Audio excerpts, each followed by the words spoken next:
शहजाद चौधरी साहब, आपसे मैं आगाज़ करना चाहूँगी। पहला सवाल मेरा ये कि अगले 3 महीने ऐसा क्या होने वाला है कि बार बार इसका जिक्र किया जा रहा है? क्या होता हुआ आपको नज़र आ रहा है पाकिस्तान की सियासत में? देखिए, इससे पहले वाले जो 3 महीने थे, 2 दफ़ा ये ज़िक्र हुआ इसका, पहले भी हो चुका है वैसे तो, जिसमें कि इमरान खान साहब ने जब अपने वज़ीरों की परफ़ॉर्मेंस देखी, तो उन्होंने उनको कभी 3 महीने का टाइम दिया, कभी 6 महीने का टाइम दिया।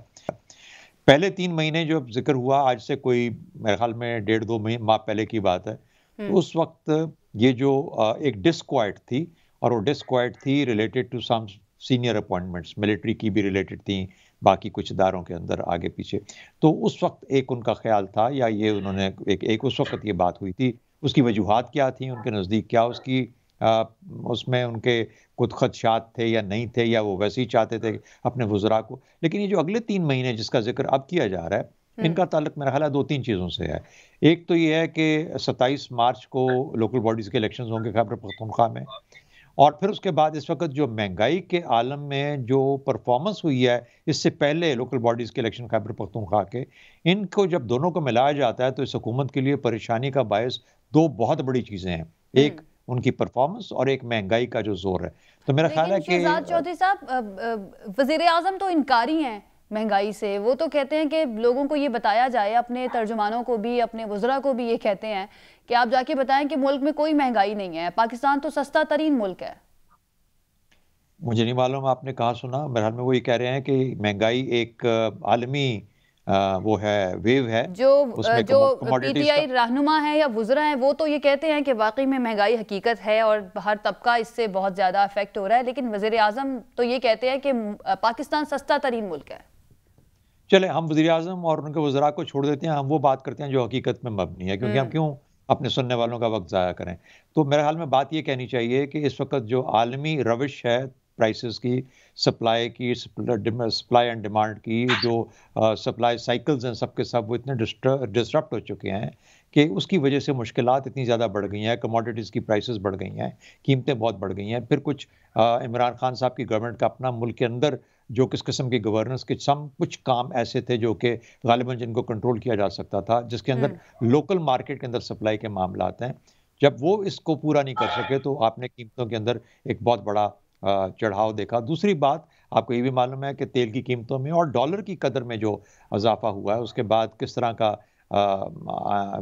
उसका इफ़ेक्ट आया है पूरी हुँ। मार्केट के ऊपर, इसमें कोई शक नहीं। पाकिस्तानियों के लिए जो इस वक़्त सबसे बड़ी मुश्किल, महँगाई तो दुनिया भर में है, लेकिन पाकिस्तानियों की जो पावर ऑफ परचेज़ है, जो अर्निंग कैपेसिटी और कैपेबिलिटी है, उसके हुँ। अंदर इज़ाफ़ा उस तरीके से नहीं हुआ, बल्कि कमतर हो गया है। तो इसकी वजह से ज़ाहिर है कि वो फ़र्क जो है, वो हमें ज़्यादा चुभता है, हमें बहुत परेशान करता है, हमारे लोगों को। इस वजह से हमारे लिए महँगाई एक बहुत बड़ा तूफ़ान है, गो कि एक आलमी एक किस्म की एक तरह से स्टेटस भी है, आलमी की हुँ। एक हालत भी है। तो ये वजूहात हैं मेरे ख़्याल में कि अगले 3 माह क्यों ज़रूरी समझते हैं। 27 मार्च को लोकल बॉडीज़ के इलेक्शंस होने हैं।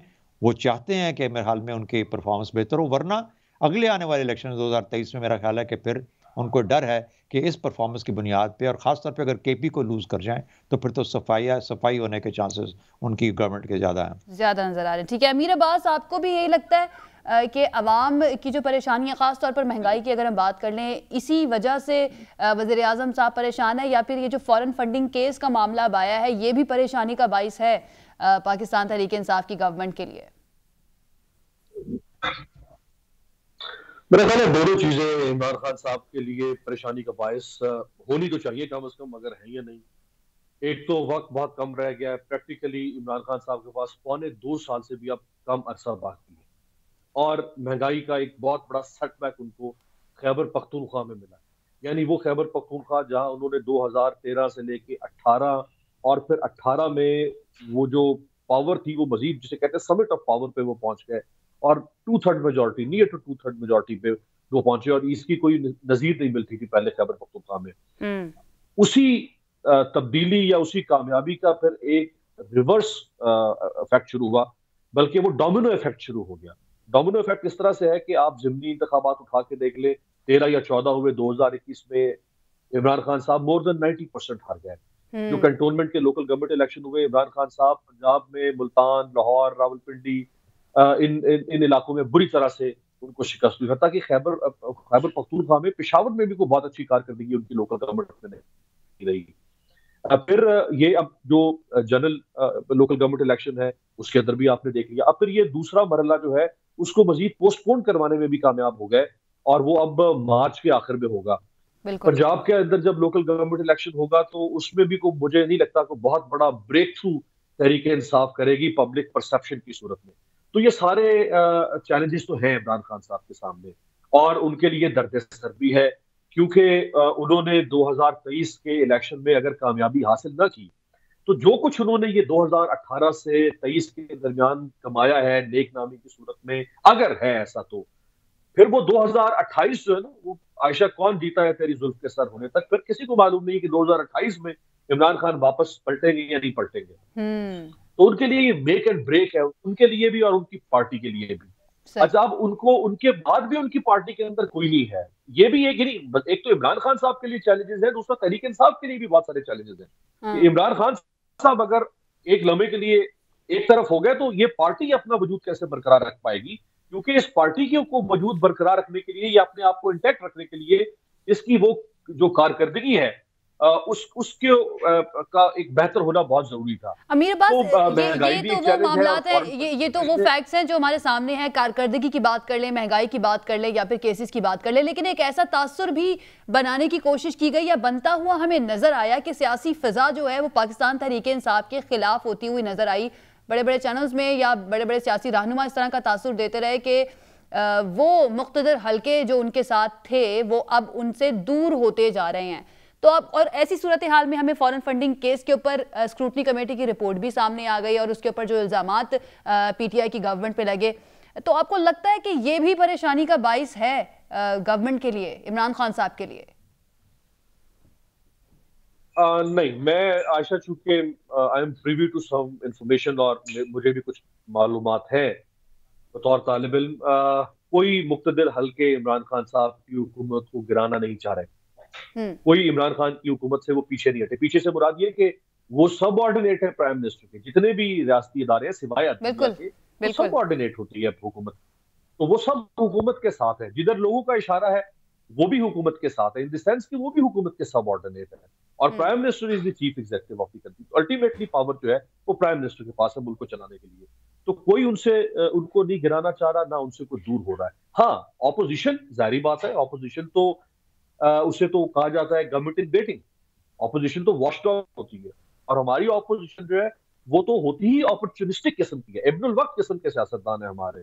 यही काम इमरान खान इनके खिलाफ करते थे, वही काम इमरान खान का था वो आज ये इमरान खान के खिलाफ कर रहे हैं। यही जो बात आपने की है, आज मरियम साहिबा, मुस्लिम लीग नून और पीपल्स पार्टी दोनों जमातों की अगर हम बात करें, खासतौर पर मरियम साहिबा ने यह कहा है, शहजाद चौधरी साहब, के वज़ीर आज़म साहब इस स्क्रूटनी कमेटी की रिपोर्ट के बाद इस्तीफ़ा दे, क्योंकि तहकीकात होंगी तो वज़ीर आज़म अगर बैठे रहे उसी ओहदे पर तो वो उस पर असरअंदाज हो सकते हैं उन तहकीकात पर। यही इल्ज़ाम वज़ीर आज़म इमरान खान नवाज शरीफ साहब पर भी लगाते थे। कितना आपको वज़न नज़र आता है इस मुतालबे पे मुस्लिम लीग नून के?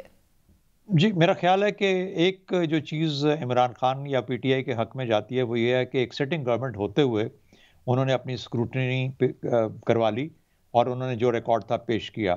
वरना आमतौर पे हमारे यहाँ तो तरीका ये है कि जो सिटिंग गवर्नमेंट्स होती हैं वो किसी अदालत को करीब नहीं फटकने देती। इलेक्शन कमीशन बजाते खुद एक अदालत है, वो मेंबरान को हटा भी सकती है, वो पार्टीज को डिस्क्वालीफाई भी कर सकती है, उसके पास ये सब अथॉरिटी और ये सब पावर्स मौजूद हैं। उन्होंने ही स्क्रूटनी की है।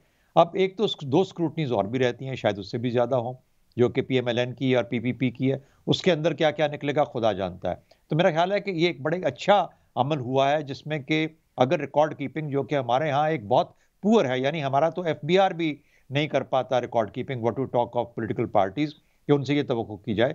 लेकिन रिकॉर्ड कीपिंग का जो मामला है, जब ये सामने बन के उभर के सामने आ रहा है और उससे किसी भी पॉलिटिकल एंटिटी का या पॉलिटिकल पार्टी का उसके ऊपर एक धब्बा लगने का खदशा है, तो मेरा ख्याल है कि एक सबक ये होना चाहिए कि पहली बात तो ये कोशिश करेंगे कि इलेक्शन कमीशन आइंदा इतना मजबूत ना बने, और अगर इलेक्शन कमीशन मजबूत रहे और इंडिपेंडेंट हो और उसकी पावर्स अपनी इस्तेमाल करने की ताकत रखता हो, तो वो इस किस्म के मामलात को जरूर सामने लेके आएगा। लेकिन लाइक आई सेड कि ये सिर्फ एक पॉलिटिकल पार्टी की बात हो रही है, अभी स्क्रूटनी बाकी पार्टीज की होनी है, और जब वो होगी तो उसके बाद पता चलेगा कि इनको क्या कुछ करना है। क्या हम सारे के सारे सफाई पॉलिटिकल सिस्टम की सफाई कर देंगे, खत्म सफाया कर देंगे, कहेंगे कि ये सब डिस्क्वालिफाइड है?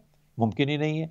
हाँ, ये ज़रूर डिटरमिन करना पड़ेगा कि आइंदा के लिए जो लाया अमल है इन लोगों का अपनी रिकॉर्ड रखने का, अपने अंदर एक जमहूरी सोच और रविश रखने का, एक जमहूरी फ़िक्र रखने का, एक जमहूरी जो उसके पैमाने हैं, मिसाल के तौर पे इंटरनल इलेक्शंस पार्टीज़ के अंदर, वो किस क्वालिटी के होते हैं, किस तरह के होते हैं। अगर हमारा पॉलिटिकल सिस्टम बेहतर हो जाए और इन्हीं चीज़ों की बदौलत जो कि जिसके हम काम ज़िक्र करते हैं पीटीआई का, ये और पार्टीज़ के अंदर भी ये चीज़ डेवलप और एस्टैब्लिश होती है और फिर उससे हम सबक सीखते हैं। तो मेरा ख्याल है ऑल इन ऑल ये बहुत एक पॉजिटिव स्टेप है जो सामने आया है। भले इसके अंदर पीटीआई फिलहाल आप में कमज़ोर विकेट पे नज़र आती हो, लेकिन वो इतनी कमज़ोर नहीं है जैसा अमीर अब्बास ने आपको बताया कि वो खुदा न खास्ता कोई उसके खिलाफ, क्योंकि जो कहने वाले और कराने वाले हैं या जो कह रहे हैं, जो शोर मचा रहे हैं, वो खुद पता नहीं कितने पानी में खड़े हैं। उनके ऊपर तो ज़ाती किस्म के बहुत सारे इस वक़्त मुकदमात खुले हुए हैं। तो पार्टीज़ का तो बाद में ज़िक्र आएगा। तो कहने की बात ये है कि ये चीज़ें चलती रहेंगी हमारी सियासत में, लेकिन सियासत को सीखना चाहिए to be able to get better and better, ताकि वो अपना सही रोल अदा कर सके और असली तौर पर शफ़ाफ़ और बिल्कुल पाक साफ़ होके नज़र आए, ताकि लोगों का क्रेडिबिलिटी उसमें एस्टैब्लिश हो और ट्रस्ट डेवलप हो उसके अंदर।